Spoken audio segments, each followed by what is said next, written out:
In 1911, a thrilling race unfolded at the edge of the world, in one of the most hostile environments on Earth, Antarctica. On one side, the experienced and pragmatic Norwegian explorer Roald Amundsen. On the other, British Royal Navy officer and passionate adventurer Robert Falcon Scott. Both had the same goal, to be the first to reach the South Pole. But this wasn't just a geographical race, it was a test of endurance, strategy, and survival.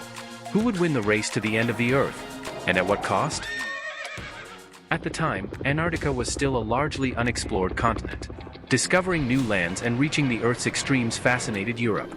Robert Falcon Scott had already led an expedition in 1901, but he didn't reach the pole.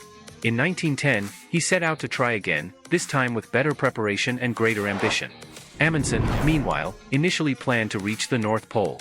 But when he learned that Americans Peary and Cook had already done so, he changed his plans, and kept his new destination a secret, even from his crew. It was only at sea that he revealed his goal, the South Pole. The two explorers had very different approaches. Amundsen, knowing the value of sled dogs in polar travel, brought 97 to pull his equipment. He traveled light and chose a more direct route across the Transantarctic Mountains, reducing risks. Scott, in contrast, used a mix of transportation methods. He brought ponies, motorized sledges, and relied on his men to pull the sleds when needed. But this strategy would prove problematic. Amundsen carefully set up frequent and well-marked supply depots along his route to avoid getting lost. Scott, however, placed his depots farther apart, a decision that would have deadly consequences. By December 1911, both teams were closing in on their goal. Amundsen's team advanced quickly thanks to the endurance of their dogs and the discipline of his men. Scott's gamble started to backfire. The ponies couldn't handle the extreme cold, the sledges broke down, and his men became increasingly fatigued.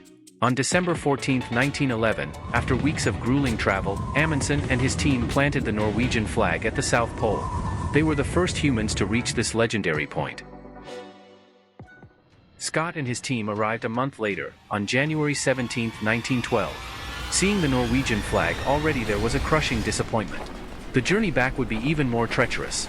For Scott's team, the return became a nightmare. The weather worsened, and their supplies ran out.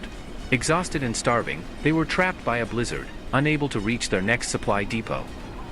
One by one, Scott's men succumbed to the cold and hunger. Scott himself, frostbitten and weak, kept writing in his journal until the very end.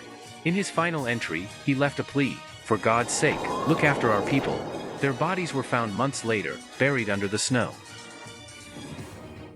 The race to the South Pole became a landmark moment in exploration history, showcasing two philosophies, Amundsen's careful planning and Scott's bold but risky ambition. Amundsen was celebrated as the victor, while Scott became a tragic and heroic figure in Britain. This story demonstrates the importance of planning, logistics, and adaptability in one of the harshest environments on Earth. The tale of Amundsen and Scott continues to inspire, reminding us of the sacrifices and courage of explorers from that era. I hope you enjoyed this video. If you'd like to learn more about the race to the South Pole, there are plenty of books, films, and documentaries available. A huge thank you to all our loyal subscribers who support the channel. See you soon for more adventures, take care, and bye for now.